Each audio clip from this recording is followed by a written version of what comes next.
Hello there. This is Jenny, and this is the Path to Better A1C podcast. Today is the last episode of the GLP-1 series, and we're going to cover the question that a lot of people ask when I am coaching. What happens when I stop taking GLP-1s? And to be quite honest, this might be the most important question that I have not addressed yet in this series. Because here is the hard truth that nobody wants to talk about. Studies show that most people regain about two-thirds of their lost weight within 1 year of stopping GLP-1 medications. I know this is not exactly what you wanted to hear, probably, but it doesn't have to be that way. The people who maintain their results after stopping, you know who they are? They're the ones that build something the medication can't give you. And that's what I keep saying everywhere: sustainable habits and metabolic health. Now, today we're going to be talking about life after GLP-1s, how to transition off successfully, what to expect, and how to build that foundation that supports your health for life. Because in the end, that's what you want, not just for the duration of the prescription, not just for a few months. So I want you to really think this through, whether you're planning to stop, whether you cannot afford to stay on long term, because we already talked about the cost, or you're experiencing side effects. This episode is for you.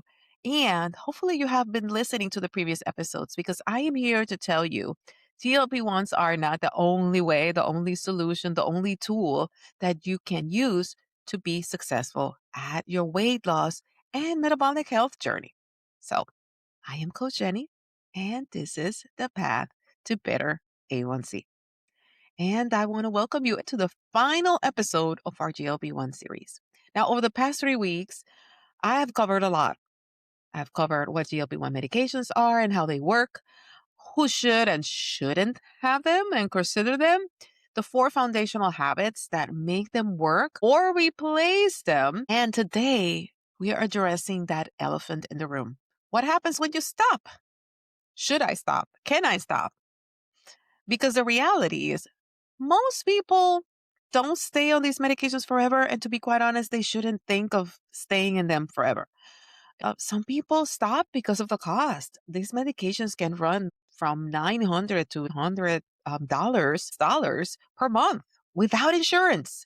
And that's not sustainable long term for many people. That's a lot of money. And some other people stop because of the side effects. A lot of people don't like to talk about the constant nausea, the constipation, the fatigue.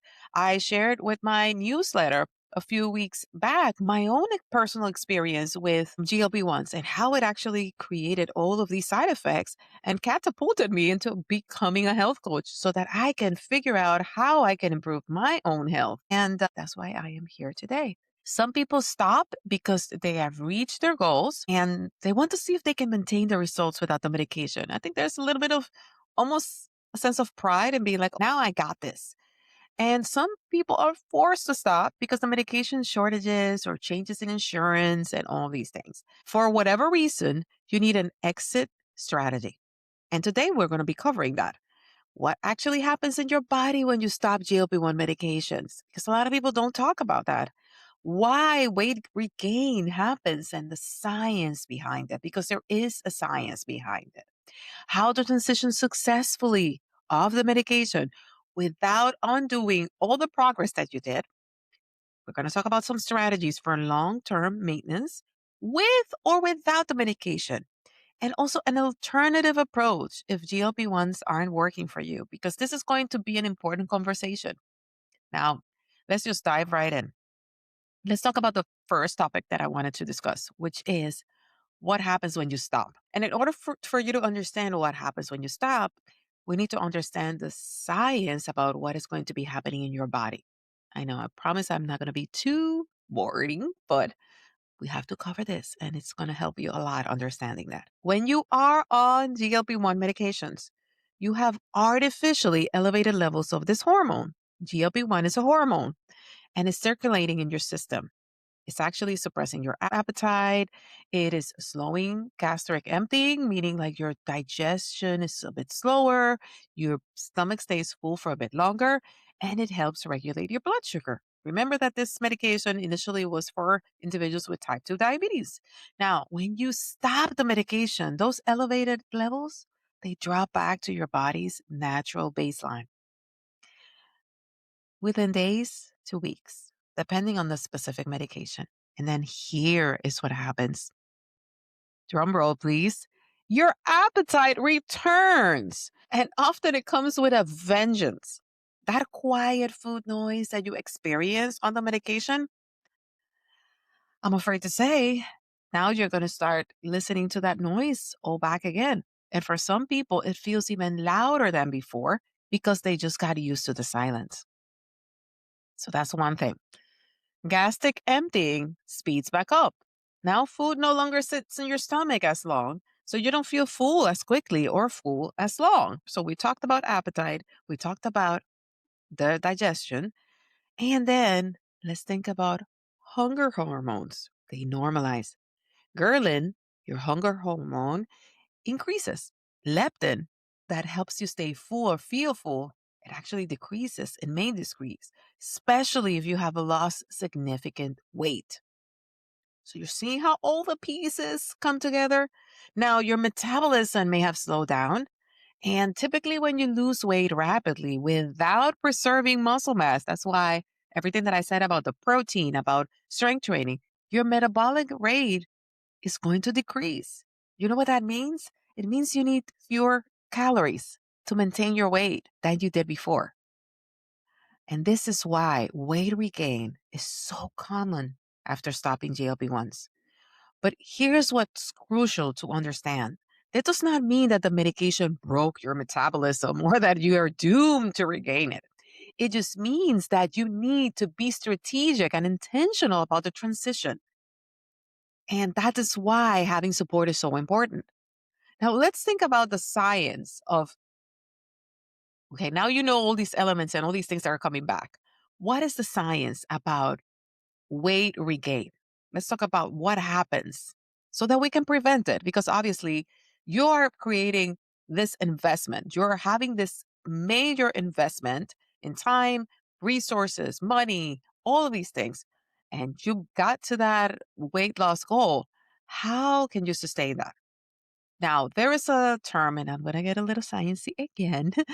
There's a concept called adaptive thermogenesis or metabolic adaptation. Basically, what it means is that when you lose weight, your body fights to get back to its previous set point. It's a security measure, right? Like your body's trying to survive. This isn't your body being stubborn or trying to sabotage you. It's actually your body trying to protect you from what it perceives as starvation. So when you lose that weight, your metabolism slows down, you burn fewer calories at rest, then the hunger hormones increase, you feel hungrier, then these other hormones that trigger your feeling of fullness start to decrease and you feel less satisfied after eating. Then the movement efficiency increases, so you burn fewer calories doing the same activities. And this is why maintaining weight loss is physiologically harder than losing weight in the first place. I have heard clients, I'm like, I don't have a problem losing the weight. I know how to lose the weight. It's maintaining it. This is why. This is why maintaining weight loss is so much harder than losing it. And to this, the fact that if you lost the weight on GLP-1s without building any sustainable habits, you don't have the skills or the strategies to navigate this new reality. You just don't. I'm sorry. I'm here to, as a wake up call. Now, the medication was doing the work for you. Now you need to work yourself and you need to do it yourself. I really want to bring awareness. You can maintain your results. Now, it requires intention, it requires strategy and sustainable habits, but it's absolutely possible. The people who successfully maintain the weight loss after GLP-1s have done very specific things very differently. Now, let's talk about those because hopefully you have been listening to these podcast episodes and you're getting that clarity. How do you transition off GLP-1 successfully? Right? This is the main objective of me in this podcast.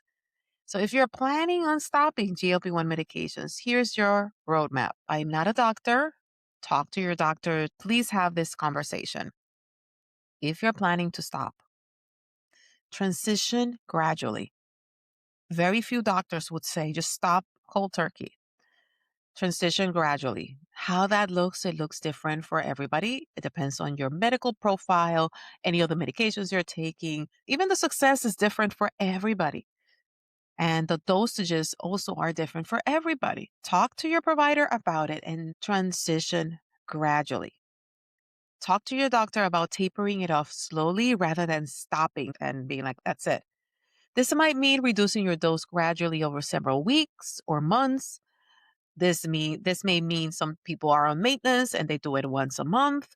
And this gives your body time to adjust. And it gives you time to strengthen your habits before the medication support is completely gone. Because this is the thing that I have seen all the time. Abrupt discontinuation can actually lead to that appetite alert being so high and those cravings to feel so overwhelming you're going to try to come back and be like, okay, give me the medication. I cannot do this. And I'm here to tell you, you can. You can. But tapering it off and supporting your habits, that is the strategy that you need to incorporate. Now, the second step, double down on the 4 foundational habits.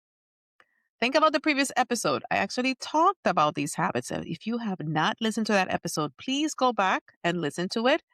These 4 habits become even more important when you stop the medication because now you are supporting your body when you're having all of these signals, kind of like going back to that normal range. These are non negotiable things. And the first one is protein at every meal. Please, please, please. If there's one thing that you take out of anything, eat protein at every meal. It keeps you satisfied, it preserves muscle mass. Aim for 25 to 30 grams per meal. Most of us actually need more than that, but that is a good guideline that you can follow. Strength training. Continue or increase your resistance training to maintain muscle and metabolic health. 3 to 4 times per week, that is ideal. Now, think about fiber rich foods. Load up on vegetables, fruits, whole grains, legumes. Again, it supports the natural production of GLP-1 and it keeps you full. That is going to help with all these triggers. When you're eating more fiber into your diet, again, you're going to feel full longer. Stress management. This becomes critical during the transition because your body's adjusting and stress will make everything harder. And in the stress levels can impact all of your hormonal levels. And these aren't suggestions. I want to say that these are requirements for maintaining results. I can guarantee if you don't do any of these things, you will not maintain the results. And I see it all the time because I get clients that they go on the medication, they don't do anything, they lose a bunch of muscle mass, and I'm not gonna be afraid to say it. They're all flabby because they lost all the muscle mass. They turn into skin and bones because they skipped the meals. They didn't eat because they were not hungry. They were not prioritizing protein. They did not do any strength training. And guess what? Stop the medication. They were not prepared. Let this not be your story. The other thing, track your metrics beyond the scale. I know. And it's amazing. I think that every single clarity call, every single client, whenever I ask, they will say, I want to lose 10, 20, 40, 50, whatever the number, put a number, pounds. That's their goal. And when we actually had this conversation, I asked them, okay, why is that important? Why is 40 and not 20? And I have to dig. And some of them have a very specific reason as to why.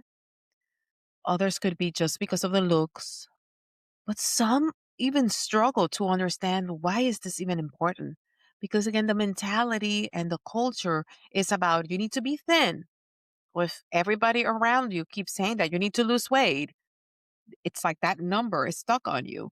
I had a client that the only reason why that client wanted to lose weight, it was because her partner was already losing weight.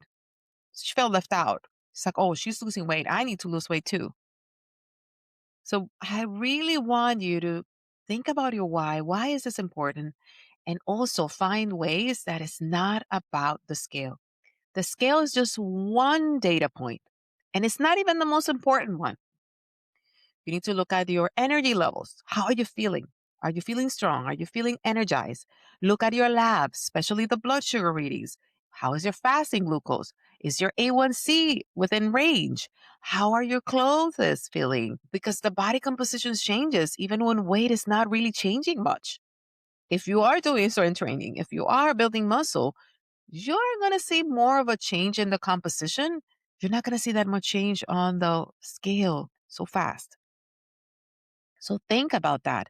Strength progress. Are you getting stronger with your workouts? Are you having more mobility? How are you sleeping? Are you sleeping well? Are you getting better quality sleep? How is your mood and your mental clarity? Are you able to focus? Are you having a lot of brain fog? How is your emotional state? Are you moody? All of these things are indicators that tell you a lot more about your metabolic health than that number on the scale ever will.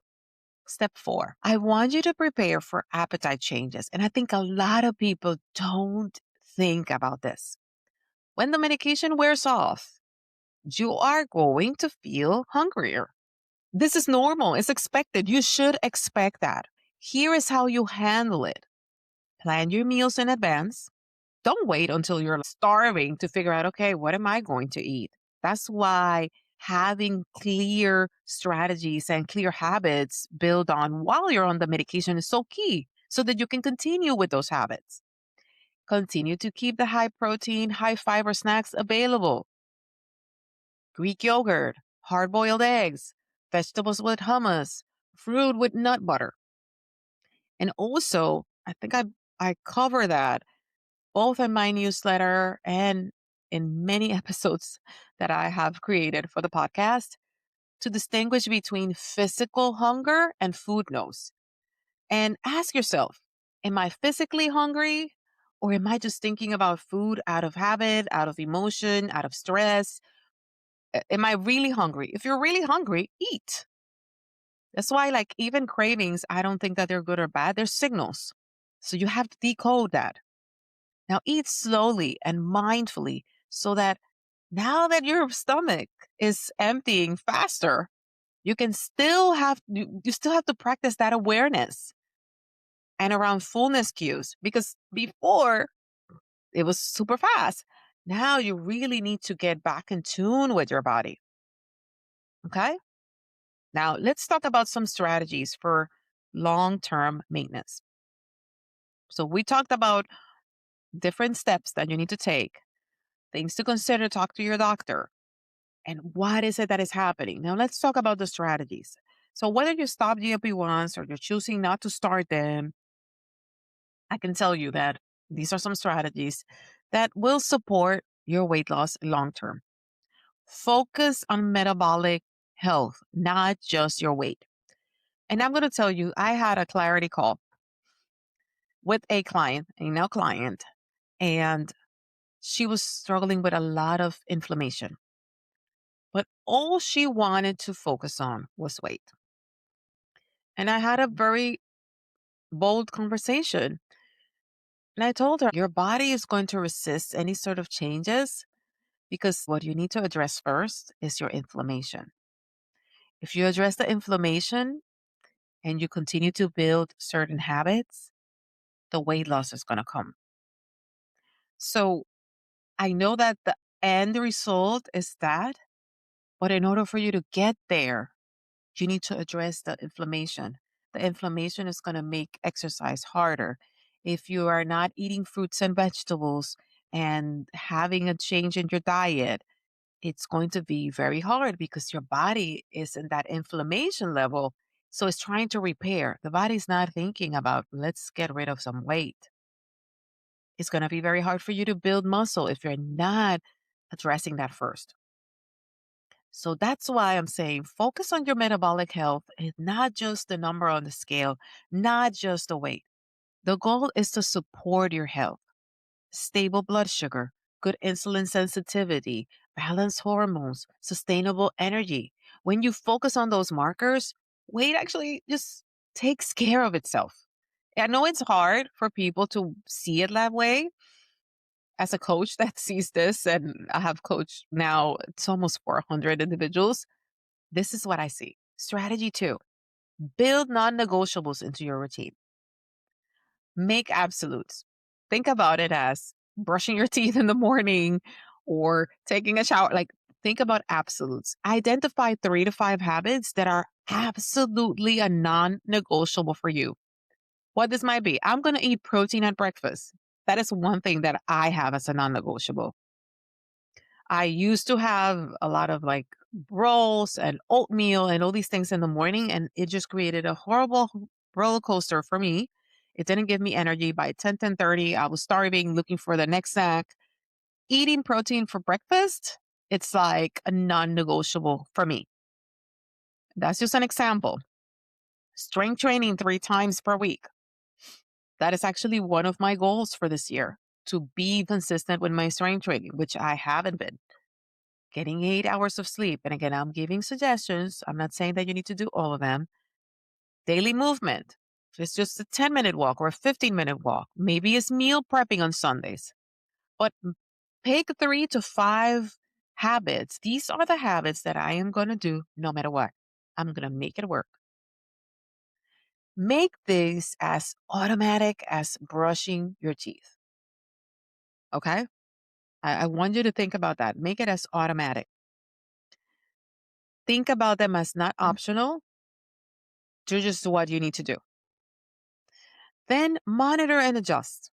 Check in with yourself regularly, whether it be every week or every 2 weeks or maybe every month, and think, okay, this is working well. This is feeling difficult.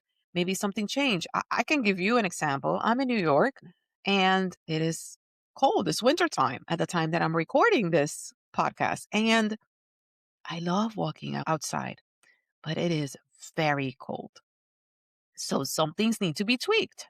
So now my movement has to happen in a different way because walking outside is not feasible. So having these alternatives will help. Think about what's working well.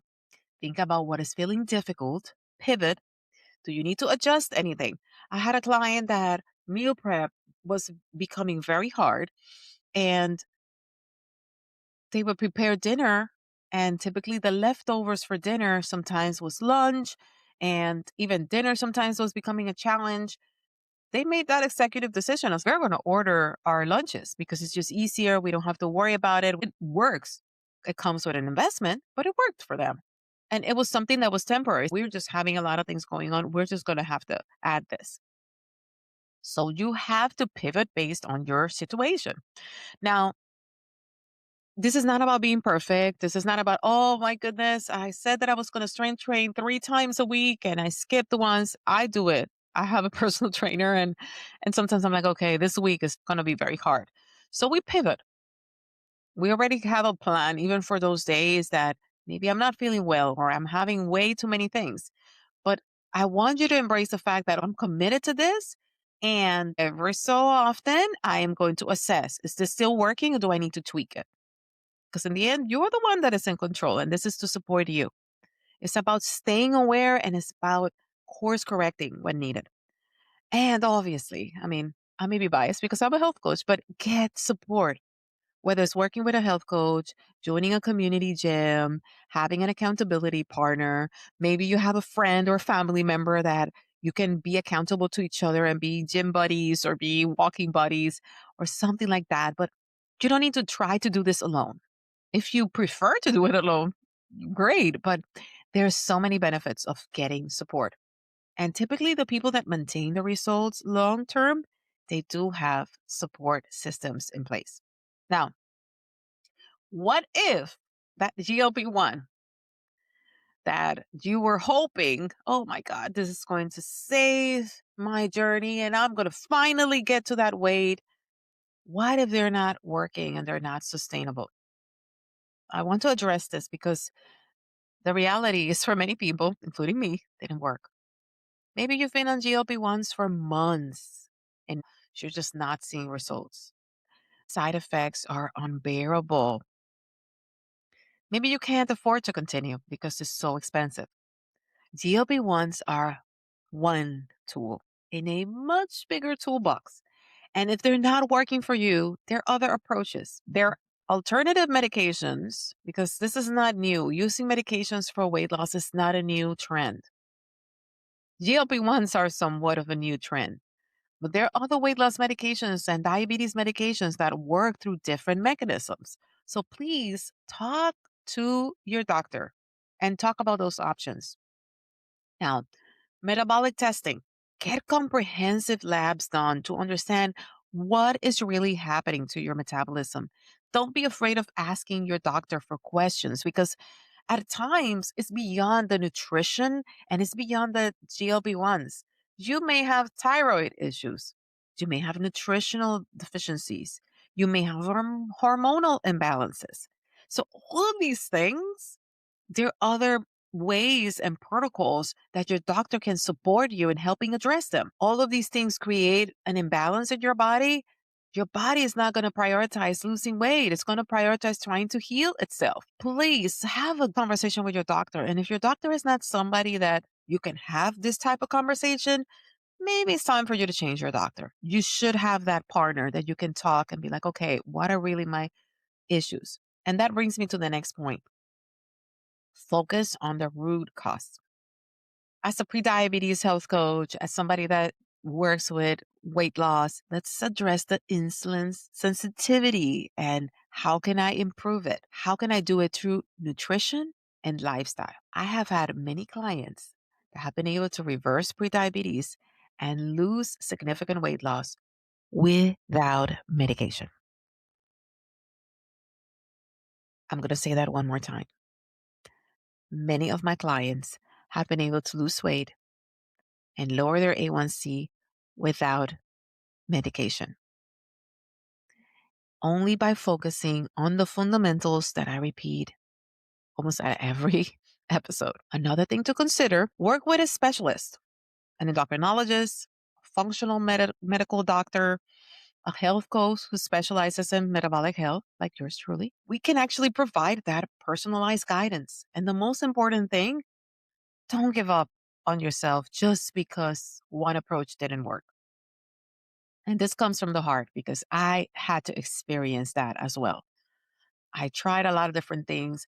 And then eventually I had to go the slow and steady way and slowly incorporating different habits and different tweaks. And none of it was extreme because I tried the extreme diets, I tried the medications, and they didn't work for me. Okay. Now, let's wrap up this four-part series. I know I have spoke a lot. This is going to be a very long podcast, but here's what I want you to take away from today's episode and from this entire series. GLP-1 medications can be an incredible tool for some people. They're not evil, they're not cheating, but they're not a miracle cure either. They're one option in a much bigger toolbox. And the real secret to sustainable health, whether you're on medication or not, is the same. You need to balance your blood sugar through protein and fiber and healthy fats. You need to incorporate strength training so that you can preserve muscle and improve insulin sensitivity. You need to stop stressing so much and find tools so that you can manage that stress because that way you will support your hormones and find those consistent habits that you can maintain for life. Don't think about it as a diet or a temporary thing. It needs to be for life. And that's what we have been building together over the series. And if you want continued support, I have something for you. I've created a free guide called What to Focus on While on GLP-1s. And you can download that for free at subscribepage.io/GLP-1. And I will put that in the show notes. Even if you're not on medication, this guide will help you understand what matters for long term weight loss and metabolic health. Now, as we wrap up this series, I have an exciting announcement. I am going to be kicking off 30 days of sugar awareness is going to start March 1st on Instagram. I am super excited because a lot of people have misconceptions about sugar, what to do when you're having insulin sensitivity issues, and all of that. Every day in March, I'm going to be sharing tips, myths, frequently asked questions, all related to spotting those hidden sugars in everyday foods, pantry swaps that eliminate added sugar without necessarily sacrificing flavor, real life examples of meal building and all these things, as well as label reading tutorials. Why does this matter? Because blood sugar regulation is the foundation of metabolic health. Whether you're on GLP-1s, managing prediabetes, managing type 2 diabetes, or just trying to feel better and ditch that brain fog and regain your focus, this is the series for you. One of the biggest obstacles to balancing your blood sugar is your relationship with sugar. So we're going to talk about that. For the next month, this is going to be the topic. Because remember, it's not about perfection or deprivation or extremes. It's about awareness, it's about empowerment, and making informed choices. And at the end of March, I will be hosting a free live webinar. I do this every single month. Every last week of every month, I offer a free webinar covering different topics that relate to blood sugar balancing, diabetes, prediabetes, weight loss. And for March, I am going to be talking about sugar and added sugar and a role that it plays because it is not that you need to go sugar free and not all sugars are created the same. And we're going to talk about that. So go follow me on Instagram so you can see those daily posts at Coach Jen P so you don't miss those daily content sharings and keep on the loop so that you can join me for the next webinar. That's it for our GLP-1 series. Thank you so much for joining me on this journey. Whether you're medication, considering it, or choosing a different path, I hope that this has given you clarity and confidence. And if these episodes have been helpful, share with someone else who needs to hear this information. Let's spread the evidence based guidance, not just the hype. Don't forget to download your free guide at subscribepage.io/GLP1. Follow me on Instagram at Coach Jen P for the 30 days of sugar awareness that will start on March 1st. And remember, I'm Coach Jenny.